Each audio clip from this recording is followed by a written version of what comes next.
여러분, 어느 시대마다 가난한 사람은 있었습니다. 또 어느 나라든지 가난한 사람은 있습니다.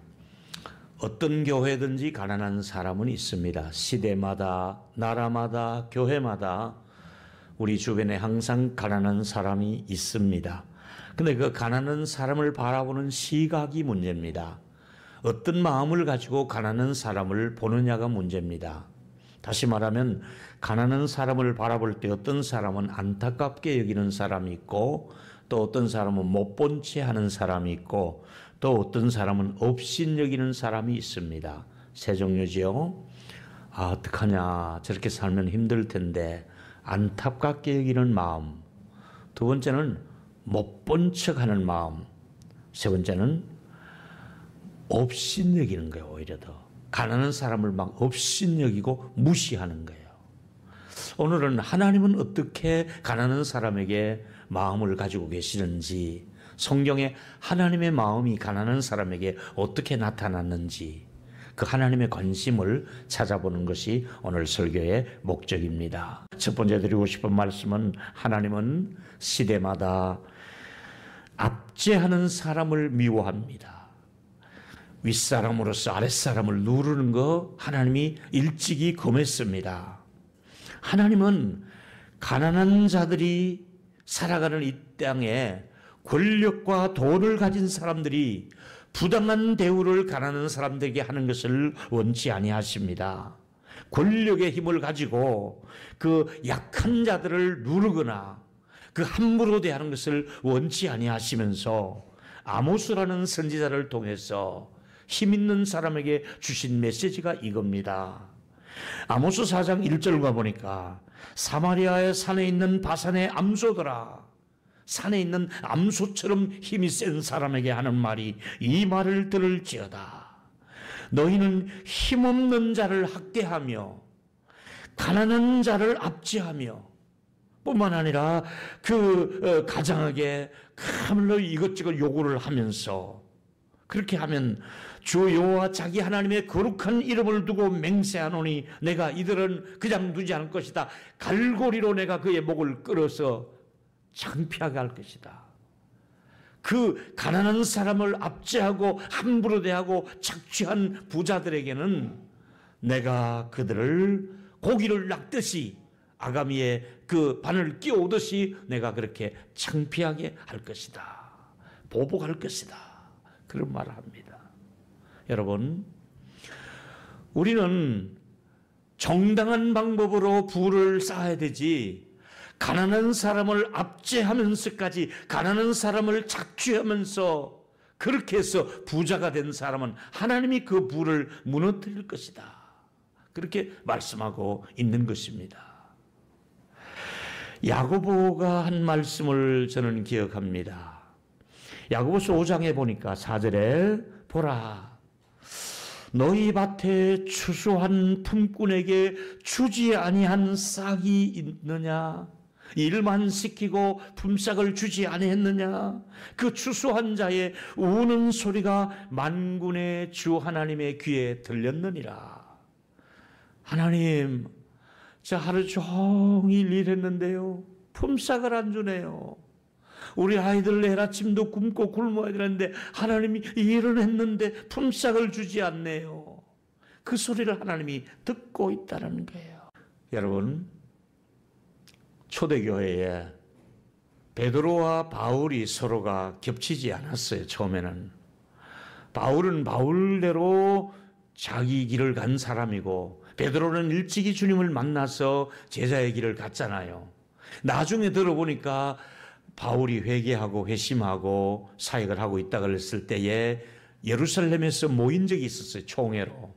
그래서 사도권을 인정하느냐 마느냐 이런 얘기하다가 결론은 바울은 이방인에게 가십시오. 우리는 유대인들에게 복음을 전하겠습니다. 그러면서 헤어지면서 마지막 하는 말이, 우리가 어디서 무슨 사역하든지 다만 가난한 사람들을 기억하고 사역을 했으면 좋겠습니다. 바울의 사역은 내가 비록 이방인들이 있는 곳에 다니며 사역했지만 나의 사역 중에서 나는 본래부터 가난한 사람들에게 관심이 많았다.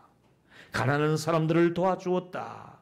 이 말을 본래부터 잘하고 있었다 하면서 이런 글을 우리에게 남겨주었습니다.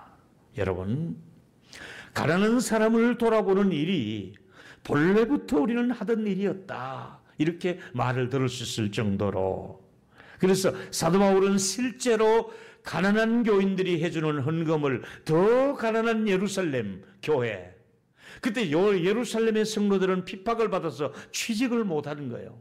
쓰레기 더미 같은 데서 주워 먹어야 될 정도로, 그리고 카타콤으로 공동묘지로 들어가야 될 정도로 그렇게 예수 믿는 사람이 어려움을 겪는 초대 예루살렘 주변의 교인들에게 마게도냐 교인들이 헌금을 해가지고 바울 편에 준 이 이야기가 아름다운 이야기로 헌금의 모범 사례가 될 만한 정도로 우리에게 소개하고 있는 내용이잖아요. 그래서 로마서 기록할 때에 구제 헌금을 전달했다는 내용으로 뒷받침을 해주고 있잖아요. 로마서 15장 26절에 보니까 마게도냐, 제가 지금 소개하는 성도들이요, 아가야 사람들이 예루살렘 성도 중 가난한 자들을 위하여 기쁘게 얼마를 연보를 했다. 이들도 가난한데 더 가난한 사람들을 위해서 그냥 보고 있을 수 없어. 우리가 얼굴도 한번 대면한 적이 없지만은 그들을 위해서 얼마간의 연보를 해서 보내주었다는 얘기입니다. 그렇습니다. 그리고 실제로 연보를 들고 간 사람이 누가입니다. 사도행전의 저자가 누가이잖아요. 누가가 내가 그때 그 돈 들고 갔다 증언을 해주잖아요. 사도행전 24장 17절에 보니까 여러 해 만에 내가 내 민족을 구제할 것과, 내 민족이 누굽니까? 예루살렘 이스라엘 사람들 아닙니까? 이방인의 땅에서 내 민족을 구제금을 들고 재물을 가지고 내가 갔었던 사람이 바로 나였다 하고 증언을 해 주잖아요. 여러분, 여기서 바울은 또 배워야 될 점 하나가, 두 번째, 가난한 사람을 보고 눈을 감지 않았다는 것이잖아요. 외면하지 않았다는 거예요. 가난한 사람 보고 눈 감으면 안 되는 거예요. 무슨 말이냐? 가난한 사람이 분명히 울고 있는데 그걸 못 본 척하면 안 된다 이 말입니다. 여러분, 분명히 우리는 알아야 됩니다. 교리적인 설교도 메시지도 행정도 잘해야겠지만은 가난한 사람들을 돌보는 사역에도 우리가 절대로 소홀해서는 안 되는 것이 성경적인 목회적인 돌봄이라 할 수가 있겠습니다. 경제적으로 어려운 예루살렘 교회를 도왔던 아까 그 사건이 바로 마게도냐 교회들이 모범을 보여준 사건이 바로 고린도후서 8장 1절과 2절에 소개된 내용 아니겠습니까? 하나님께서 마게도냐 교회에 은혜를 주신 것이 있다. 마게도냐 교회에 주신 은혜가 무엇인가?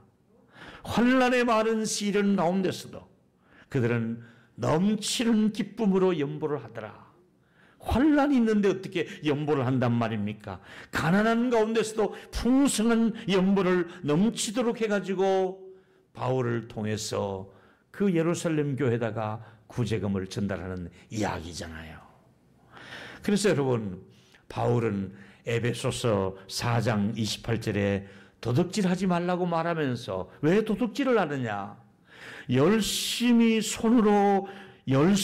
일을 해서 자기 손으로 수고해서 가난한 사람을 구제하고 사는 것이 낫지 왜 도둑질을 하느냐? 도둑질을 왜 하느냐? 내 손으로 수고해서 가난한 사람 도우면 얼마나 삶에 그 행복이 있는데 왜 그래 도둑질 하려고 그러느냐? 열심히 벌어서 다른 사람 도와주고 살아라. 그 말을 하고 있잖아요. 세 번째 얘기는, 구원받는 사람의 특징은 마음을 다하고 또 물질까지 들여서 상처를 치유해주는 쪽에 있는 사람이 구원받은 사람의 모습이에요. 예수님께서 누가 진정한 이웃이냐 하는 그 설교를 하실 때 비유를 들었어요. 여리고로 내려가는 사람이 여행 중에서 강도를 만났다. 있던 걸 다 뺏기고 피를 흘리고 상처를 입고 죽어가는데 레위인도 그냥 못 본 척하고 지나가고 제사장도 못 본 척하고 피하여 지나갔다. 근데 사마리아인은 그가 자기가 그 곁에 다가가더니 누가복음 10장 33절에 그를 보고 가까이 가서 불쌍히 여겼다고 말씀하고 있습니다. 일단은 주저앉은 상처 입은 사람을 보거든 불쌍히 여기는 마음이 먼저 있어야 됩니다. 불쌍히 여겨 가까이 다가가는 거예요. 그래서 뭐합니까? 자기가 우선 가지고 있던 기름과 포도주를 그에게 상처를 싸매어 주고, 그 다음에 자기가 타고 왔던 짐승에게 그 사람의 상처난 피 흘리는 사람을 태워서 주막까지 데리고 가서 어떻게 합니까? 그 다음에 내가 돌아올 때까지 그가 자기 가지고 있던 얼마간의 돈을 주면서 2, 3일 머물 수 있는 돈을 주면서 내가 혹시 이 사람이 회복이 더되면 또 더 필요한 만큼 제가 돌아오는 길에, 지금 내가 현금 가진 게 이거밖에 없으니 돌아오는 길에 내가 또 이 사람 치료비, 또 이 사람 쉬도록 그 숙식비를 내가 더 줄 테니 이 사람 끝까지 돌봐주십시오. 이렇게 했을 때 이 세 사람 중에 누가 진정한 이웃이냐 물었습니다. 제사장도 아니었고 레위인도 아니었고 사마리아인이었다고 말씀하고 있지 않습니까? 밭에 곡식을 베더라도 다 베지 말고 신명기 21사장에 보니까 조금 남겨두어라. 네가 농사 짓다고 해서 그거 싹싹 다 거두가지 말고 고아와 과부와 나그네를 위해서 신명기 24장 9절에 보니까 조금 19절에 남겨두어라. 너무 네 것만 챙기지 말고 조금씩이라도 우리가 나누면서 살자. 이게 법이거든요. 그래서 우리는 받을 때 얼마나 좋아요. 근데 여러분 모르시죠? 줄 때가 훨씬 더 좋은 거예요. 주는 자가 복이 있다고 사도행전 20장 35절에 말씀하고 있잖아요. 주는 자가 복이야. 여러분, 주고 사시는 복 있는 저와 여러분이 되기를 축원하겠습니다. 제가 몇 번 오래전에 이런 얘기를 했습니다마는, 우리가 상가에 있을 때 어떤 목사님이 우리 교회와 설교를 하게 되었습니다. 설교를 하신 그 안 목사님이 이런 말을 하는 거예요. 저는 우리나라에서 김호영 목사님을 제일 존경합니다. 아니, 저 친구 좀 뭘 얘기하려고 또 저러나. 내가 당황스러웠습니다. 그렇게 내가 그런 사람이 아닌데 왜 나를 이렇게 축켜 세우나 설교를 시작하면서 그랬더니, 사실은 우리 형님이 내가 오늘 여기 설교하러 간다니까 그 얘기를 하라 그래서 제가 합니다. 그 형님이 누군가 했더니, 제가 신학교 7년 동안 같이 다니는 동창인데 어느 날 졸업시험을 다 치르는데도 졸업생 명단에 이름이 안 나오는 거예요. 그래서 어떻게 된 거냐 하니까 나 지난 학기도 등록금을 못 냈고 졸업할 때도 등록금을 못 냈더니 졸업이 안 된대. 시골 교회에 있으니까 너무너무 잡이 겨우 해가 달며 학교만 다녀서 강의만 들었지 총신 등록금 지금도 만만치 않습니다. 약 400여만 원 되니까. 지금 같으면 한 800여만 원, 1000만 원 가까이 되겠죠. 그걸 못 낸 거야. 그래? 집에 와서 제가 밥 먹으면서, 여보, 이 안 전사님이 같이 졸업을 해야겠는데 등록금을 못 내서 졸업을 못 한다 이랬더니 집사람이 꼬깃꼬깃하게 장롱 속에 넣어놨던 애들 돌반지하고 자기 결혼 반지하고 목걸이하고 금목걸이 이걸 주면서, 여보, 이거라도 팔아서 우리 주자. 제가 얼마나 고맙던지. 그래, 알았어. 그걸 들고 종로 일가에 있는 중현교회 권사님, 장로님, 집사님이 하는 그 금방이 있었습니다. 가서 이거 좀 달아보시고 돈을 좀 주세요 하니까, 아니 보니까 이거 결혼 반지 같은데 사모님 거 아니에요. 맞아요. 근데 왜 가져와서 팔라 그래요?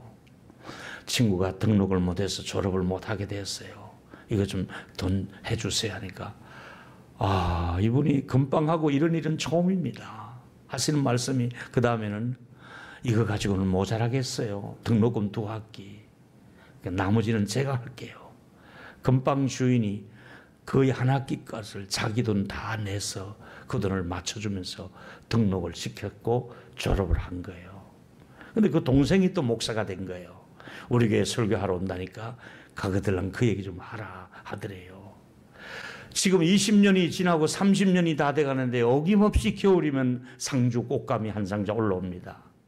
이제 그만 보내라 해도, 김 목사, 내가 가장 어려울 때 네가 해준 등록금을 내가 어떻게 잊겠느냐. 고마워서 그래. 여기는 이게 줄게. 꽃감밖에 없어.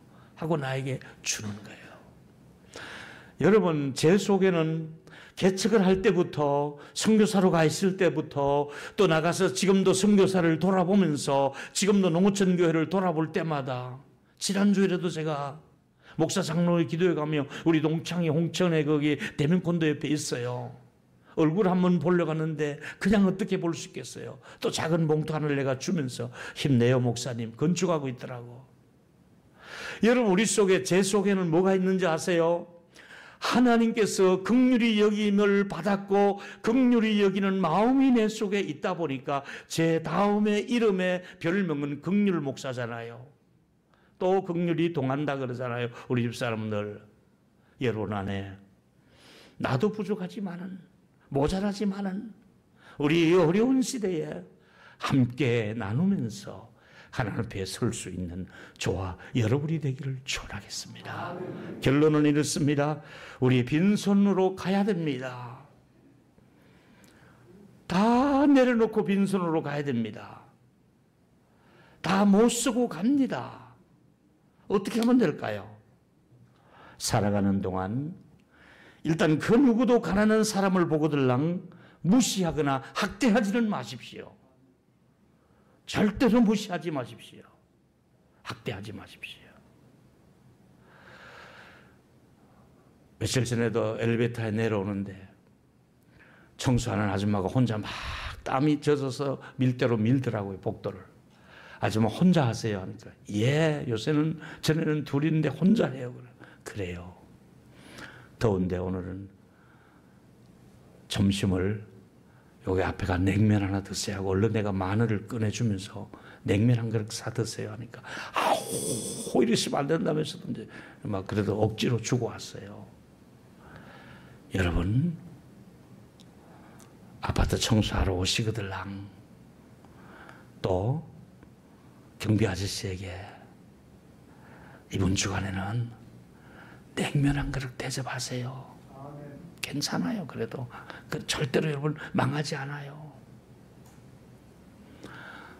택시 타시거들랑 500원 남으면 그 사람 좀 받지 마시고 대세 아저씨 고맙습니다 하고 그냥 200~300원 잔돈 받지 말고 한번 내려보세요. 이게 좀 품위 있게 살자고요.